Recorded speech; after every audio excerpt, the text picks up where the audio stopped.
কবরের আযাবের দোজকের আসরটা তোমার হাতে লেগেছে। এই যে জ্বলনটা তোমার আছে, এই জ্বলনটা দুনিয়ার অসুস্থতা নয়, এটা কবরের আযাবের আসর এখানে লেগেছে। সুতরাং তোমার এই হাতের জ্বলন তো সাধারণভাবে মরণের আগে আর ভালো হবে না। আমলে শাহ আব্দুল আজিজ মুহাদ্দিসে দেহলভীর আমলে এক হাকিম মুহাম্মদ থানভী রাহমাতুল্লাহ বর্ণনা করছেন, এক লোক মারা গেছে। একটা ভিক্ষুক ছিল আর একটা দানবীর ছিল একই এলাকায়। ভিক্ষুকটা ভিক্ষা আনতে যাইতো, দানবীরে তার জন্য টাকা পয়সা রেখে দিত, কিন্তু কয়েকদিন হয় সে আর যায় না। এই ভিক্ষুক আসে না কেন? দানবীর লোকটার টেনশন যে 5 দিনের টাকা জমা করে রাখছি, 5 দিন আসে না কেন রে? বাড়ি দেখতে গেছে, বাড়িতে দেখতে যায় দেখে যে এই ভিক্ষুক অসুস্থ। এই দানবীর লোকটা যায় বলে, 5 দিন ধরে তোমার জন্য টাকা জমা করে রাখি, মিয়া আনতে যাও না, এই যে নাও তোমার টাকা ঘরে দিয়ে গেলাম, খায়ো। এই ভিক্ষুকে এই দানবীর লোকের হাত ধরছে, হাত ধরে কয়, ভাই আমি তো এমন এক অসহায় যে এই জমিনের উপরে আমার আপনজন বলতে একজনও নাই, আমার কোন মা বাপ আত্মীয় স্বজন ছেলে সন্তান এই পৃথিবীতে কেউ বাঁচা নাই, আমার কবরে আমার আপন হিসেবে নামার মতো কেউ নাই। 5 দিন ধরে ভিক্ষার টাকা জমা করে রেখে আমার ঘর পর্যন্ত আপনি পৌঁছায় দিয়েছেন, বোঝা যায় আপনি আমার আপন লোক। আপনার কাছে আমার একটা আরজি হলো, যদি আপনি শুনেন আপনার এই ভাইটা ইন্তেকাল করেছে, তা আপনার কাছে দাবি হলো আপনি আমার জানাজাটা পড়াইবেন। আপন লোকে জানাজা পড়াইলে জানাজায় দরদ হয়। আপনার কাছে আবেদন হলো আপনি আমায় গোসল দিবেন। আপন লোকে মাইয়েতরে গোসল দিলে ভালো করে গোসল দেয়। আপনার কাছে আবেদন হলো আপনি আমার লাশটাকে নিজ রাতে কবরে নামাইবেন। আপন লোক যদি লাশ কবরে নামায় দরদ সহকারে নামায়, আপনি আমার আপন, এই জমিনে আপনি ছাড়া আমার আপন আর কেউ নাই, আপনি আমারে কবরে নামাইবেন। লোকটা ওয়াদা করেছে। বাড়ি যাইতে না যাইতে পরের দিন সকালবেলায় খবর শুনে ভিক্ষুক নাকি মারা গেছে। এই লোকটা ভিক্ষুকের দাফনে চলে এসেছে।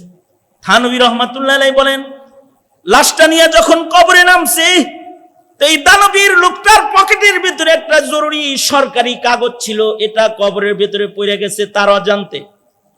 কবরের উপরে বাঁশ বিছানো হয়েছে। কবর থেকে যখন উঠেছে মাটি দেওয়া শেষ, পকেটে দেখে কাগজটা নাই। সন্দেহ করলো, কাগজ কোথাও পাই না, পকেটেও নাই, কোথাও নাই, মনে হয় কাগজটা কবরের ভিতরেই পড়ছে। এলাকার আলেমদেরকে বলল, এই এলাকার উলামায়ে কেরাম, আমার মনে হয় কবরের ভিতরে আমার একটা সরকারি কাগজ পড়ে গেছে, এইটাকে কি কবরের মাটি সরায়া উঠানো জায়েজ আসেনি? আলেমরা বলল, 2-1টা বাঁশ সরায়া ছোট্ট করে লাইট মেরা তাকায় দেখো কাগজটা পড়ছে কিনা, যদি পড়ে তাহলে হাত দিয়ে উঠায় লো। কবরের মাটি খনন করেছে, বাঁশ 2টা সরাইছে, লাইট মেরা নজর করে দেখে কে যেন কাগজটাকে ঠিক লাশের উপরে, কাফনের উপরে যত্ন করে রেখে দিছে। খুশিতে হাত ঢুকায় দিছে কবর থেকে এই কাগজটা বের করার জন্য। হাতটা যখন বাইর করতেছে কাগজ সহ, কবরের বাঁশের সাথে হাতের উঙ্গুলির ছোঁয়া লেগে উঙ্গুলিটা ছিঁড়ে গেছে। কিন্তু আশ্চর্য বিষয় হলো, এই যে হাত ফাইরা গেছে বাঁশের ছোঁয়া লেগে, এই ঘায়ের যন্ত্রণা আর তার ভালো হয় না। পানির ভেতরে ঢুকায় রাখলে একটু ঠান্ডা থাকে, বের করলে আবার যন্ত্রণা শুরু হয়। মাসের পর মাস এই যন্ত্রণা আর যায় না।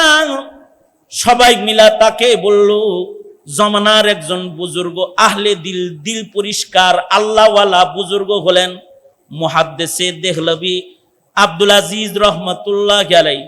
তুমি কষ্ট করে সফর করে একটু মুহাদ্দিসে দেহলভীর কাছে যাও।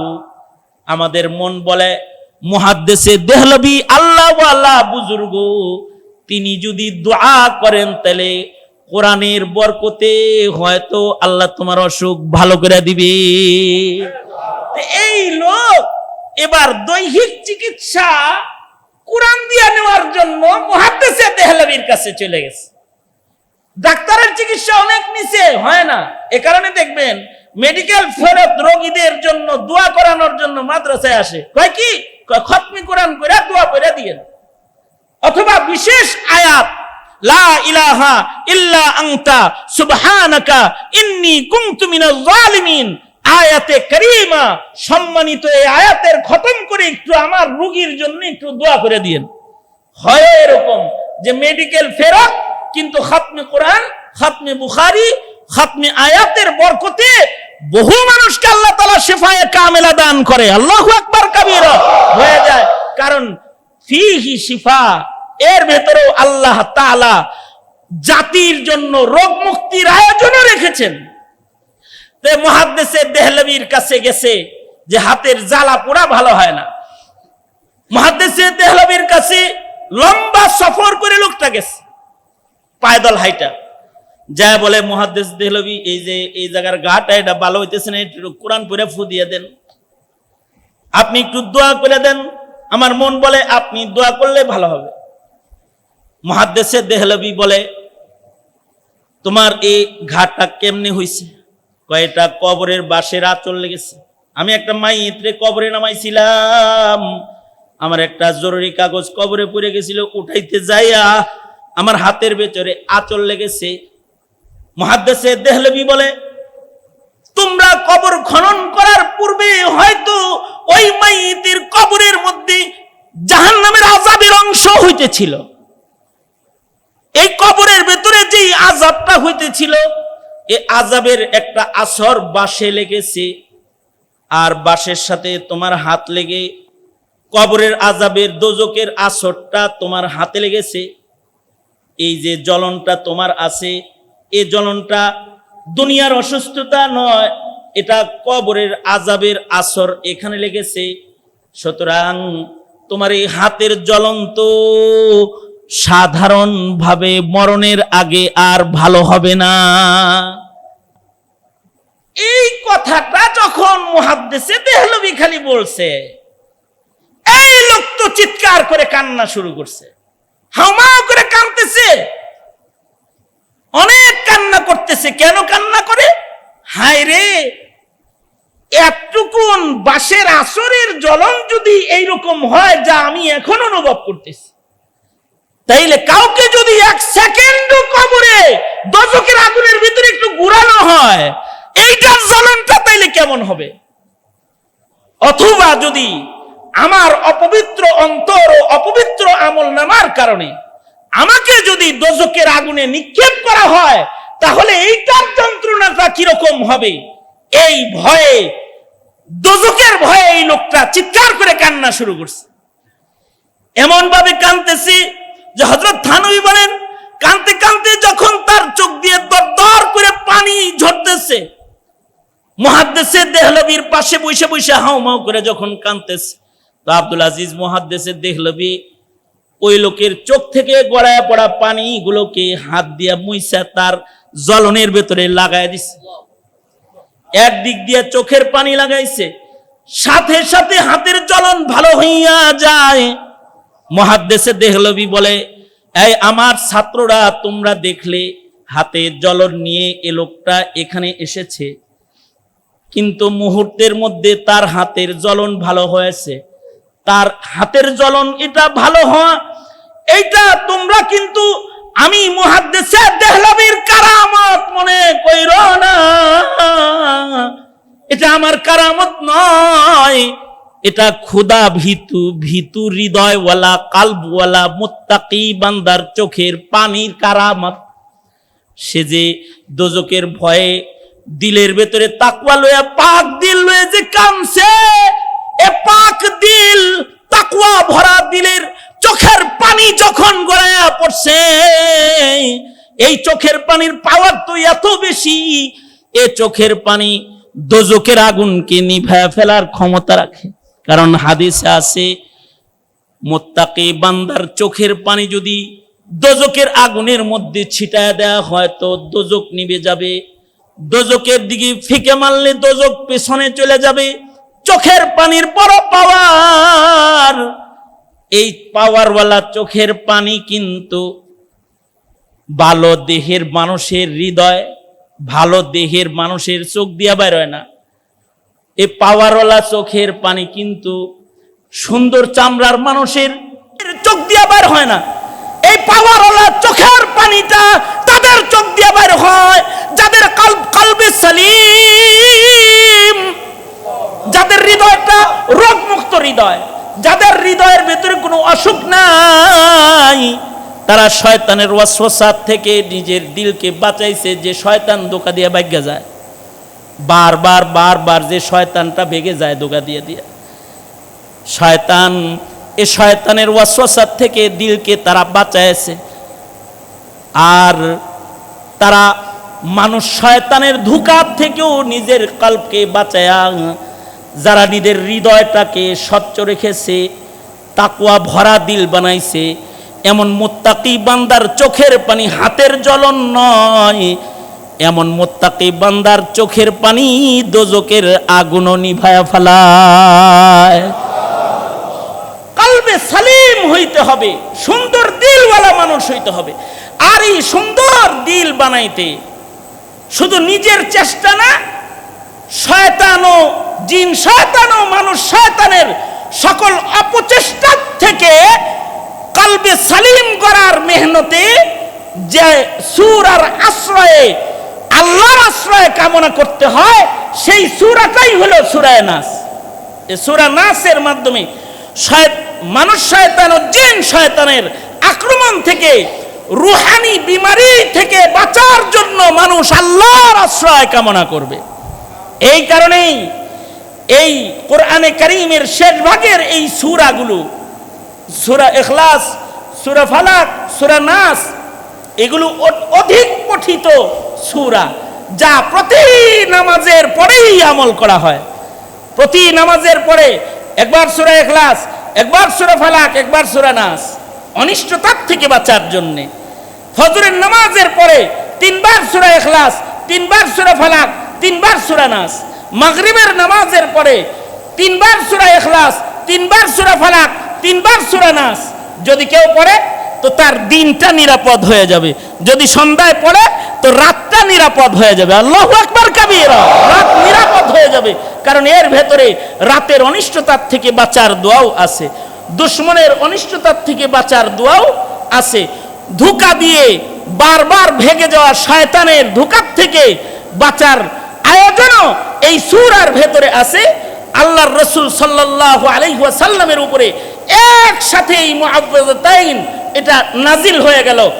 আল্লাহর রাসূল সাল্লাল্লাহু আলাইহি ওয়াসাল্লাম একটা একটা করে গিট খুললেন আর একটা একটা করে আয়াত পড়লেন, নবীজি সুস্থ হয়ে গেলেন।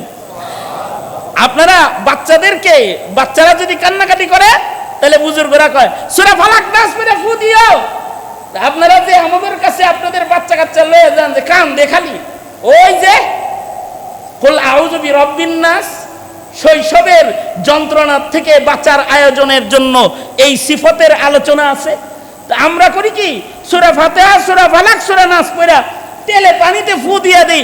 এটা ব্যবহার করে হুজুর খুব ভালো, ওই তেলটা ফুরায় গেছে গা, কয়দিন ভালো ছিল, এখন আবার যন্ত্রণা শুরু হয়েছে, আবার ফু দিয়ে দেন। আবার ফুজে দিছে, হুজুর কি আসমান থেকে অন্য কোনো ওষুধ নাজিল করছে নাকি? এই পুরান জিনিস দিয়েই ফু দিছে। তাহলে এর চাইতে ভালো হলো নিজের ছেলে মেয়েরে কমাস কমি সূরাগুলার তিলাওয়াত, বিশুদ্ধ তিলাওয়াত শিখায় দেন। সে নিজে প্রতি নামাজের পরে পরে আমল করতে পারবে, সকালে আমল করতে পারবে, সন্ধ্যায় আমল করতে পারবে। কোরআনে কারীম তো আল্লাহ তাআলা আমাদেরকে আমল করার জন্যই দান করেছেন। সুতরাং আল্লাহর কালামের প্রতি যত্নশীল হওয়া, কারণ এই কোরআনের হক আদায়ের মাধ্যমে হয়তো আমাদের সম্মান বাড়বে, অথবা কোরআনের আমানতের হিফাজতের খেলাফ কাজের কারণে কোরআন আমাদের বিপক্ষে কিন্তু আল্লাহর আদালতে সাক্ষী দিবে। শেখুল হাদিস আব্দুল কাদের সাহেবের জিন্দেগীর একটা মেহনত হলো এই কোরআনে কারীম নিয়া, যে তিনি সূরা ফাতিহা থেকে শুরু করে সূরা নাস পর্যন্ত আল্লাহর কালামের প্রতিটি আয়াত পড়ে পড়ে আল্লাহর বান্দাদেরকে শোনাইছেন এবং এর তর্জমা শোনাইছেন, তাফসীর শোনাইছেন, ব্যাখ্যা বিশ্লেষণ শোনাইছেন। আজকে হলো এই বিশাল জীবনের একটা বড় কাজের দোয়া। এই দোয়ায় আল্লাহ আমাদের শামিল করেছেন। আসুন আমরা সবাই দোয়া করি আল্লাহ তাআলা ওনার এই মেহনতটাকে যেন কবুল করে নেয়, বলেন আমিন। এবং ওনার এই মেহনতের বরকতে ময়দানে মাহশারে যেন আল্লাহ তাআলা ওনাকে কোরআনে কারীমের শাফাত নসিব করে। যারা ওনার কাছ থেকে কোরআন শুনেছে, এই শোনার বদলায় যেন আল্লাহ তাদের কলবি বিমারিগুলোকে দূর করে দেয়। দুনিয়া ও আখিরাতের হার কিসমের বারাকা দিয়া আল্লাহ তাআলা যেন আমাদেরকে মালামাল করে দেয়। এই অনুষ্ঠানটাকেও যেন আল্লাহ তাআলা কবুল আর মঞ্জুর করে নেয়। আল্লাহ তাআলা আমাদের সকলকে জিসমানি রুহানি বিমারি থেকে বাঁচতে মুআওয়াযাতাইনের আমলকে নিজের জীবনের 5 ওয়াক্ত নামাজের শেষের আমল বানাইবার তৌফিক আল্লাহ আমাদের দান করুন, আমিন বলেন আমিন। অনেক উলামা হযরতরা আসছেন, অনেক লম্বা সময় অপেক্ষা করছেন। আমি কিছু কথা আপনাদের সামনে অল্প করে বললাম। যা বলেছি এর থেকে আল্লাহ তাআলা আমাদেরকে কলবে সালিম দান করেন, সুস্থ বদন দান করেন, সুস্থ দেহ দান করেন, সুস্থ কলব দান করেন এবং আমাদেরকে আল্লাহ তাআলা আখিরাতের জিন্দেগি যেন আরামের আয়েশের জান্নাতি জিন্দেগিটা যেন আমাদেরকে আল্লাহ তাআলা দান করেন। এই কামনা রইল। হজ্জে বাইতুল্লাহর মৌসুম চলছে। আমিও হজ্জে বাইতুল্লাহর এরাদা, আগামী পরশুদিনই আমার ফ্লাইট। আমি আপনাদের কাছে দোয়া চাই। শনিবারে সফর শুরু, আপনাদের কাছে দোয়া চাই। আর এই 1 তারিখ থেকে নফল রোজা যারা পারেন করবেন। হ্যাঁ, চাঁদ উঠে গেছে কালকের থেকেই, আজকেই সেহরি খাবেন। 9 দিন লাগাতার সুন্নত রোজা কোরবানি পর্যন্ত প্রতি রাতে কিছু নফল ইবাদত করবেন। কারণ এই জিলহজের এই 10 রাতের কসম আল্লাহ করেছেন, এই 10 রাত্রের প্রতি রাতের ইবাদত লাইলাতুল কদরের মতন। তিরমিজি শরীফের রিওয়ায়াতটাও প্রতিটি রাতের ইবাদত লাইলাতুল কদরের মতন। আর প্রতিটি রোজার মূল্য এত। ওই যে আরাফার দিনের রোজা যেমন সারা বছরের গুনাহের কাফফারা, এরকম এই জিলহজের প্রতিটা রোজা সারা বছরের কাফফারার মতন, সারা বছরের জন্য কাফফারা। এজন্য এই আমল আল্লাহ তাআলা ঘরে মহিলাদেরকে করতে বলবেন, নিজেরাও করবেন। এবং এই সময়গুলোতে এই 10টা দিন 10টা রাত ইবাদতের, তিলাওয়াতের, তাসবিহাতের রাত বানাইবেন। আল্লাহ তাআলা এটাকে কবুল করেন, এ মজমাকে কবুল করেন, হাজিরিনদেরকে কবুল করেন। যা কিছু আলোচনা হয়েছে এর বরকতে আল্লাহ তাআলা বলনেওয়ালা শুননেওয়ালাকে কিছু আমলি জজবা আল্লাহ তাআলা যদি দিয়ে দেয় তো এই আলোচনাটাও নাজাতের জন্য উসিলা হয়ে যাবে। আল্লাহ আমাদের সবাইকে কবুল করুন। একবার সূরা ফাতিহা, 3 বার সূরা ইখলাস আর কয়েক মর্তবা দরুদ শরীফ ইসালে সওয়াবের নিয়তে, এই খাতমে কোরআন ইসালে সওয়াবের নিয়তে এর সাথে আমরা সবাই মিলে একটু তিলাওয়াতের আমলটাও করে নিই।